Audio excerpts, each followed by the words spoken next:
เวลาพิเศษนี่ละมุยดีบุมีศรัทธา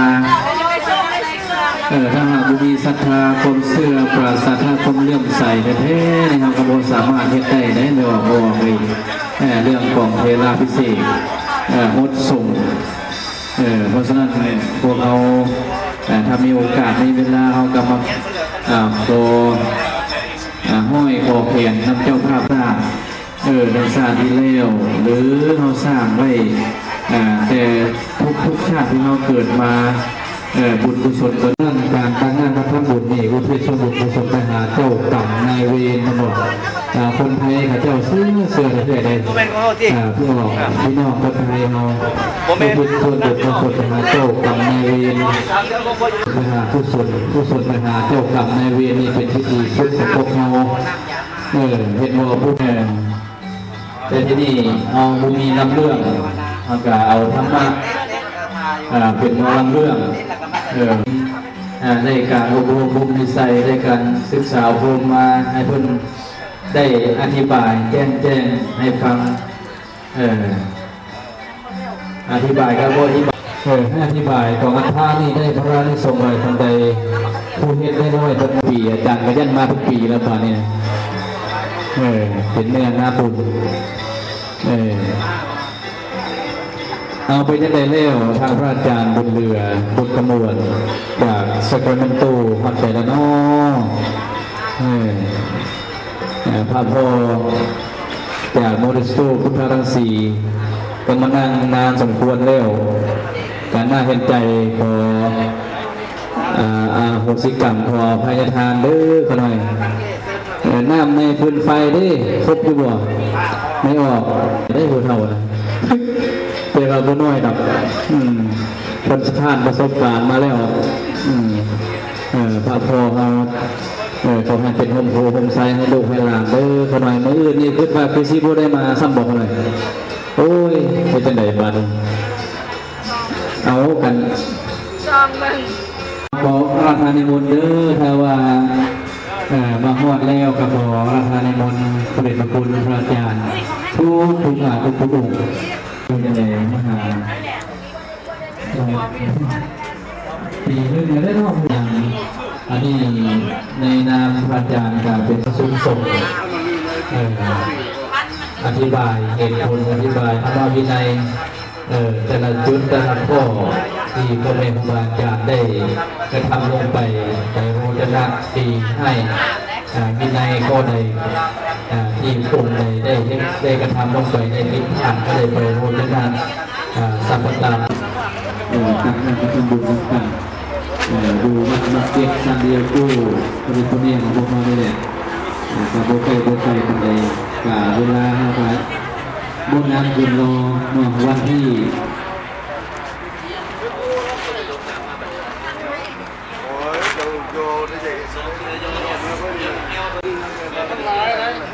เดือนตูนเดือนที่12 13 14 15เดือนงานประชุมส่งงานประชุมรวมขององค์การส่งลาวในสหรัฐอเมริกา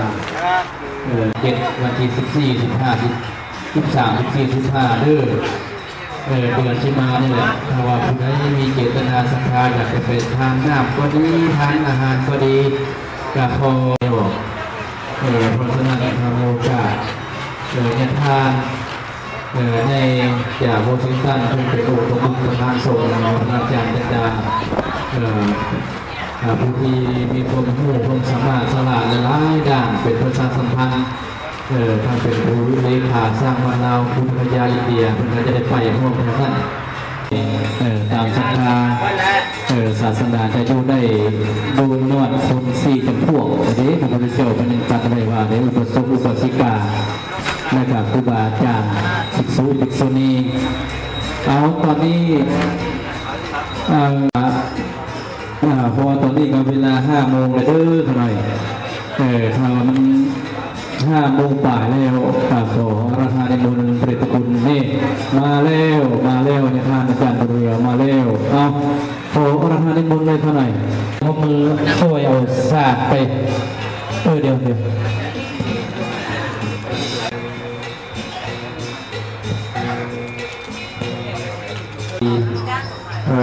เข้ามาสราโรงธรรมตอนแรกพระอาจารย์สองแถวก็ได้นะพระอาจารย์ในมณฑลพระอาจารย์เดินทางมาจากเมอร์เซย์มาจากริชมอนด์แล้วก็มาจากซัคราเมนโตพระอาจารย์บนเรือก็มาพร้อมโดยพระอาจารย์แสงเพชรก็จะมา2 องค์แล้ว3 องค์แล้ว3 องค์มาจากซัคราเมนโตพระอาจารย์กระทำ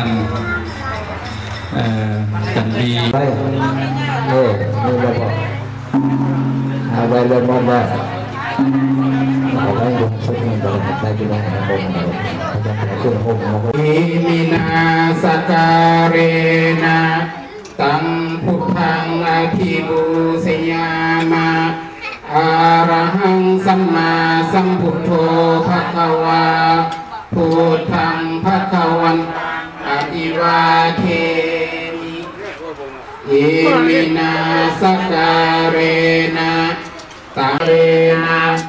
ตังสังฆังอภิปูชยามะสุปฏิปันโนภะคะวะโตสาวกสังโฆสังฆังนามามินะโมตัสสะภะคะวะโตอะระหะโตสัมมาสัมพุทธัสสะนะโมตัสสะภะคะวะโตอะระหะโตสัมมาสัมพุทธัสสะตาติยัมปิสังฆังสรณังคัจฉามิอุกาสวันทาสุปฏิทิตังสาลิลิกถาโพธิงพุทธรูปังสกาเลพันเต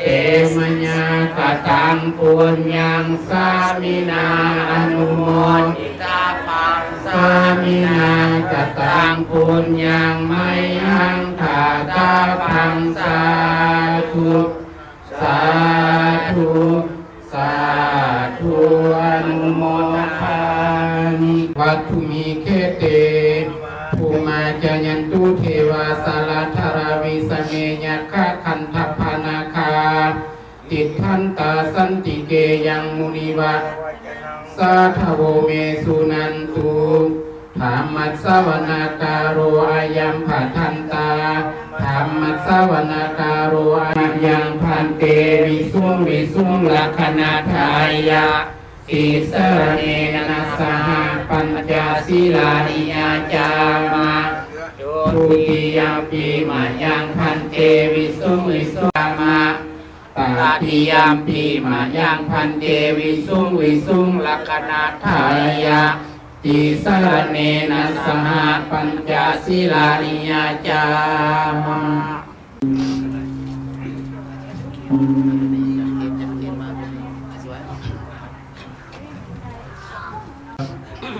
นะโมตัสสะภะคะวะโตอะระหะโตสัมมาสัมพุทธัสสะนะโมตัสสะภะคะวะโตอะระหะโตสัมมาสัมพุทธัสสะสัพพะนะโมตัสสะภะคะวะโตสัมมาสัมพุทธัสสะปีธัมมังสารนังคัจฉามิทุติยัมปีธัมมังสรณังคัจฉามิทุติยัมปีสังฆังสารนังคัจฉามิทุติยัมปีสังฆังสรณังคัจฉามิตติยัมปีพุทธังสารนังคัจฉามิตติยัมปีพุทธังสรณังคัจฉามิยัมปีสังฆังสรณังคัจฉามิสรณะภะมังทิตา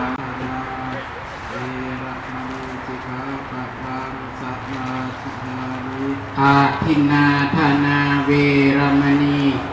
ปะทังสัมมาทิยามิ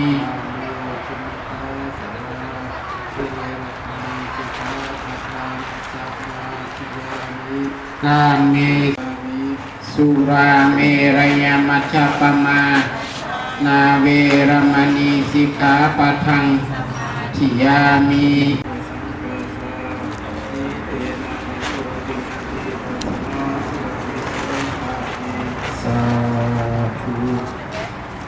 วิปฏิปฏิ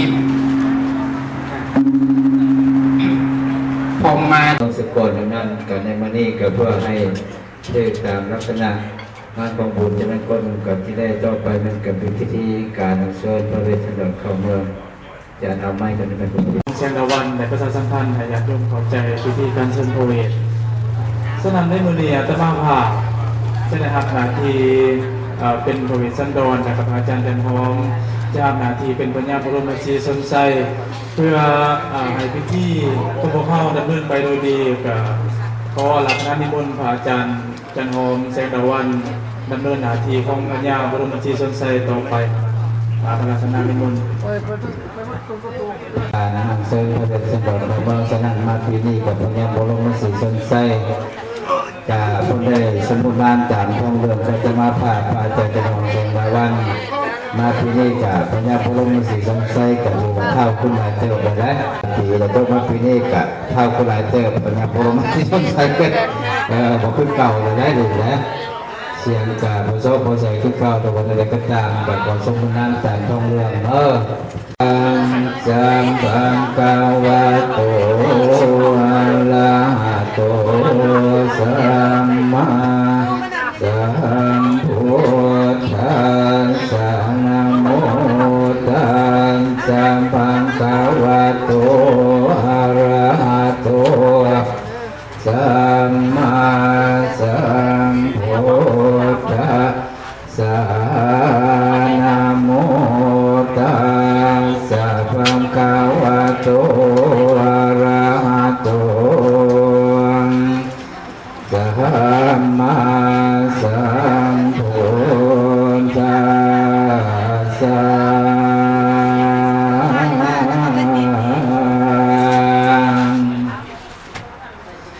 บัดนี้ตัวผู้กาจะขอกล่าวตามนั้นเรื่องนิทานสนุกได้ยกมาแต่ตอนต้นเลย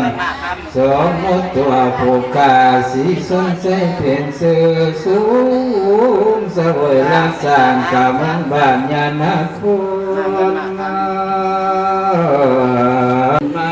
สัพพะดวงดอกไม้ก็บานบานมาเจ้าจีบางพวกมีมากล้นผลมากละดกหนาผู้กาหนาวสิพี่กานั่งกองเป็นเจ้าคิดจนจงใจเงาสันดอนองค์เดชทีนี้ละเด็กปลาหลานกับกันหาสามีปั๊มปอมมาถึงพี่ก็แม่บุญหมายจะมาทุนใบสนสวนองค์พระเวทในละเพศผ่านวันไว้กับขึ้นเก้าสุนาคุณสองบางอ่อนเป็นหัวหน้ากับพระพุ่มเที่ยวทองได้12 พวกเมืองแต่เดินนั่นระดุงมาเก่าก็สั่งจอดนอนป่าเมื่อมันก็ไปพระองค์เจ้าให้เจ้าคืนบาดนี้พ่อมาถึงเรื่องเดียวสำนักป่าเขาวงโสดจริงได้พากันรถก็เรื่องหุ้มคงไว้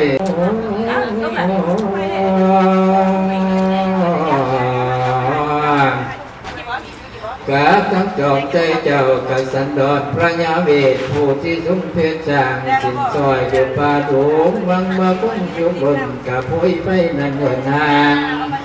ยางคอยสุขอยู่สร้างสาบายบ้างละเพิ่งบุญผู้น้องเป็นจำไดเด้เจ้าอ่านไม่กันไหนป่า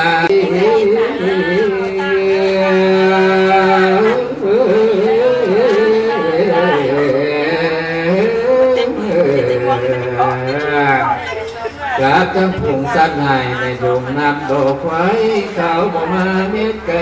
กวนเจ้าก็พอละ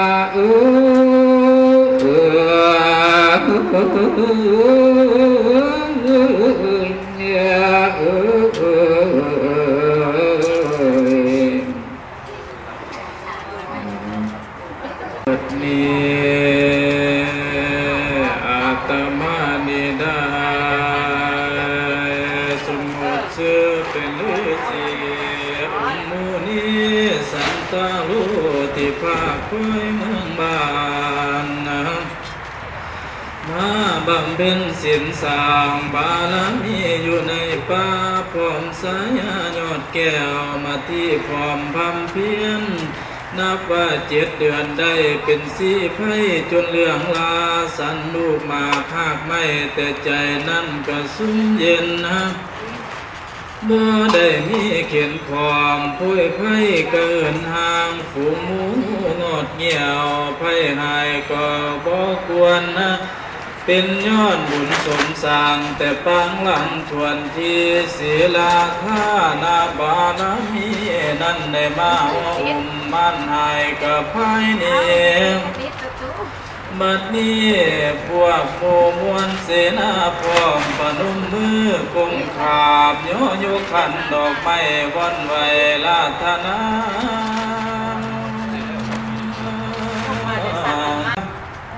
การที่ลูกพัดผ้าของละครท้องได้เหินห่างแสนลำบากยากแค้นบ่คือแท้แต่เก่าลังหวมตูขังขัดของมีมาตั้งหอยยางพ่อแม่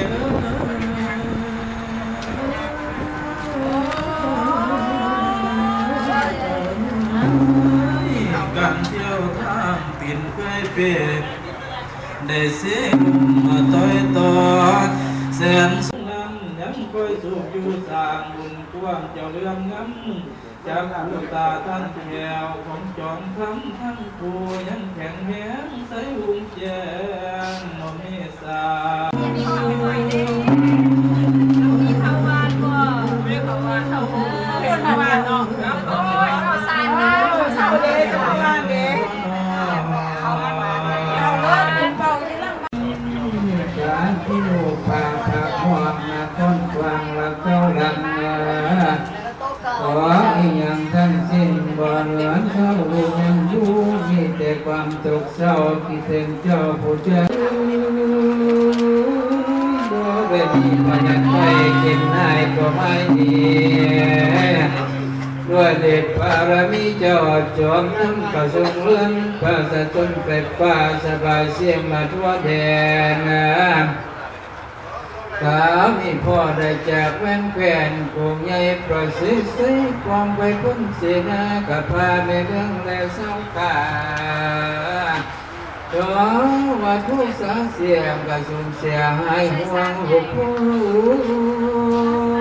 ความจับคอทั้งปวงพ่อเห็นผิดจำทั้งพ่อในความร้องนานจะไม่ความบ่ให้ยังลาปีตาไทยสีสนใจพญาพ่อกับทั้งคุณไพพร้อมที่มานอมลาธนาข้าวนี่หมดบาปแล้วบุญทรงมาหาขันสมมาโยโยกใส่กะเสียนบนบายลูกอโหสิกรรมให้กรรมเว้นตั้งแต่เก่าบ่อยมีแก่เจ้าทั้งข้าและไพผู้ขอพระพรพ่อเจ้าเจ้าข้านิเต้าเมือง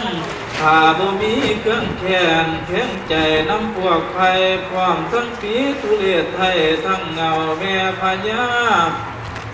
ความพอใจของข้าอย่าเป็นสีอยู่ในดานไว้กับเต้าบานปานกลางบ่หลวงพ่อนั่นละนาพ่อเมียงเ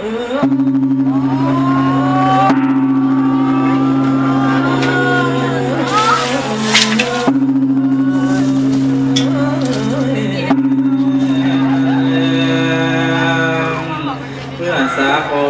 สิอยู่ดวงดานดาวกินปล่อยแก้มเผือกสิอยู่กลางป่าใหม่บุกเมื่อบ้านยานนครในพ่อกับแม่เมื่อสา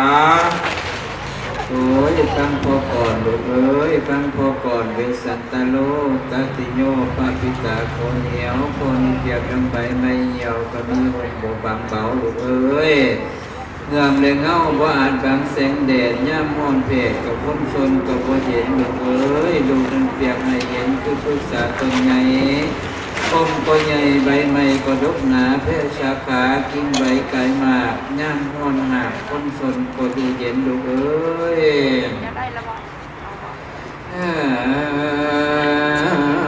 เย ดียวนี้เมืองประไสกว้างนครหลวงกม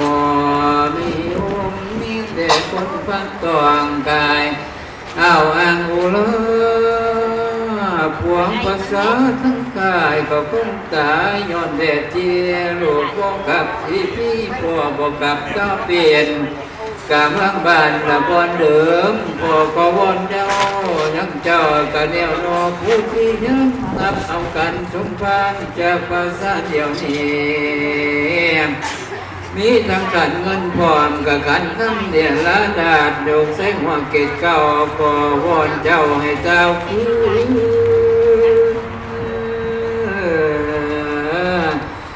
พอสิอบเด็กมากันเบาเรื่องเจ้าผ่านมาพอหักผิดต่อป่าจะได้ก้าวและความหลังให้หนูฟังคำขอพ่อแม่จริงแล้ววันเบาญาติสาคนเท่าความบดีของพ่อให้ลูกเอาแต่พ่อดีนั้นจะเมียนเธอลูกที่ทุกสิ่งหายมันผิดความจิตน้ำคนเอาบุญน้ำตุกแต่มาจริงเป็นได้แม้ที่นี่หรือหายก็สันใดก็กำเต้นไปสิลบหลีกได้กันนั่นตอบสนองให้ลูกคุ้มเมืองห่วงก็ซื้อใส่กระตุมไปสับสินนี้บ่ให้จำเจ้าเตสิทันอาหารที่มีโลนักของสันบูดยากโลกุยเยอะสู้กูถูกอยากยุ่งให้ยุ่งหินละให้ตอมนะห่างกายพร้อมสีสอพอกินมันต้มบ่เพื่อยกินมาดูลูกไม่กับปานเสื้อละข้างนี้แนวดีบ่แม่นการทั้งบังสิมายังอยู่ผ้าดวงโลกคำคืลูกคงเสียไว้นั่งจะเลยอันเป็นสาบสวนลูกไปอาบน้ำต้องผ้าแพร่สบายน้ำไฟพ้นขึ้นเข้ากะมองหลวงพี่ใส่เศษพ่อสิอุทิเสกให้ก็เป็นเจ้าละดังเดิมพ่อสิโยอยู่ให้ก็ถวายเจ้าเตผู้เดียวสาพระวงศ์สาเสือประเสริฐใส่กันหน่อยใหญ่ไปก็วังพงเจ้าโกศลดาวงเดียนการบำเพ็ญสินสร้างบ่เห็นมีทางเดียวตั้งแต่เนานุ่นป่าฐานศีลปรมีเนานุ่นอยู่บ้านก็ทำได้ละดังเดียวลูกขามู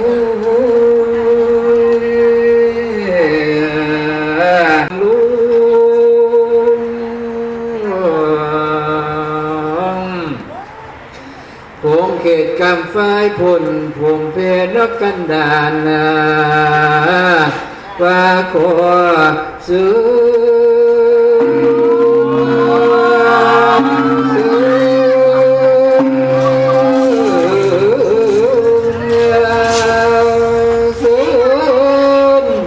โพธิยังกับโซนคนลงนั่งบา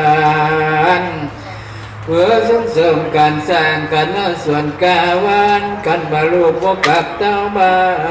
นกับคนป่าก็บ่ม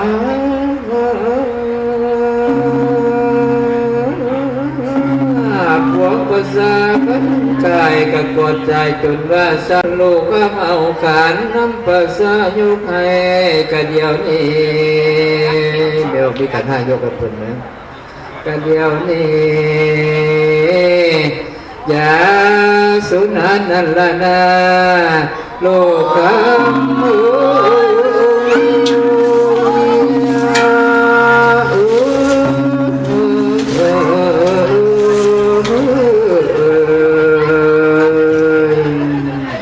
การยินยอมจอมใจครับเอาขอนิมนต์จากพ่อเกิดพญาบรมศรีสนใจให้โพยภัยให้เก็บโพยเก็บเมื่อทุกสิ่งทุกอย่างเป็นตามอากาศดอกไม้แล้วฉะนั้นหลังจากพุทธคับเอาดอกไม้แล้วพระเวชสันดรก็จะโพยวาจาลาดงลาปาสวรรค์ในกาขอเชิญคนได้ชุมชาติสมัยต่อไป บัดนี้พอเมื่อสังคำตาลสีสุนเสพญาพอคอยกับเต้าบ้านขึ้นเขาเป็นสู่เมืองเครื่องพระไทยเอาได้จำใจหนีจากแสนลำบากสิกับเต้าปีนขึ้นได้เจ้าดังวังเอามาคิดอีกข้างความลำบากประสากรเศร้านครทั้งหลายสิบอดไว้มาไล่สิ้นเขาก็ยินดีน้อมปนุมก่อนกุมขาบขอให้พระบาทเจ้าลืมเลืองเจ้าเก้าลังข้านี่ปุนปองสางผู้ที่ยันมาหลายศาสตร์นี้เฮาก็เป็นมิ่งบ้านตรงใจกว้างเจ้าดังลังเพราะก็ไว้ใจกว้างเจ้าแพ้พายให้ความขาดเครื่องแทนแต่เข้าหลังทางก่อนตัดสินใจตามโยนสิขึ้นเข้าสู่นครนั่นแล้วลายคอยอยู่ดียื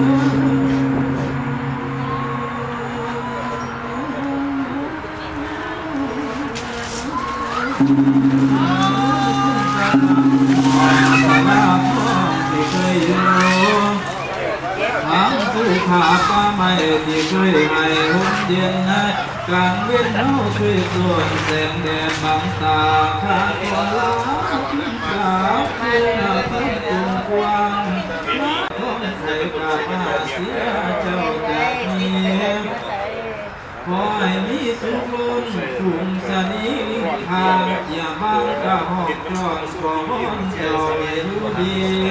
นาตั้งนี้จะสิงสร้างอยู่กลางดงองละมันข้าขอลาสักว่าผู้เจ้าอย่ามองสอยสิ้นบานนะคอยอยู่ดี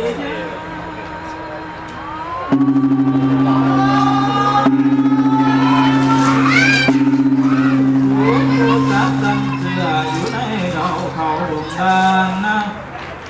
ไว้เตือนไว้แม่หลานก็ทิ้งพรเจ้าคำเอ้ยบอนที่เคยสมสารทั้งหลายข้าขอสั่งก่อนเด้อสาราทองบอนที่เคยอยู่ยังพวันพาสิตาลาก่อนแล้วละบ่ฝนแหล่ๆไม่สดซึ้งอย่างน้อยเงาเสียงเขาขันทั้งกระทาอย่าถูกจนหุ่นหอนลาทั้งหัวมันอ่อนมาที่ของต่าง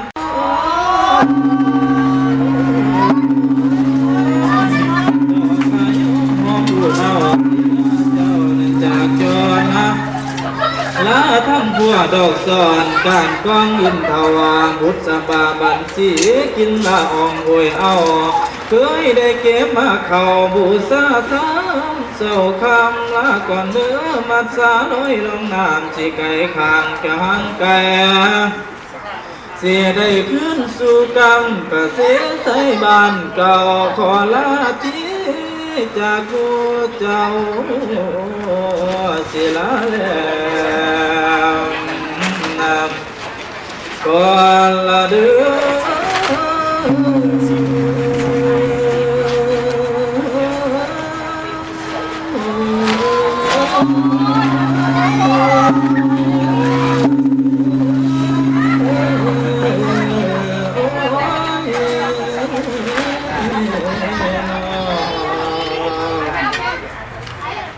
ที่ว่าพิธี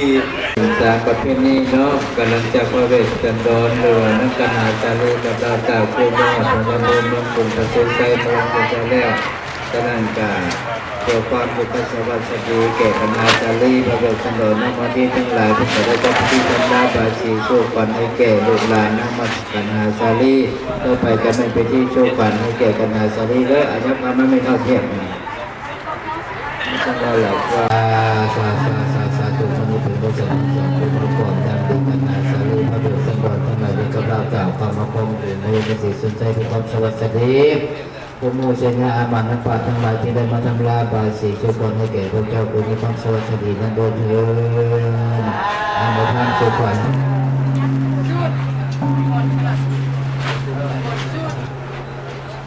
อ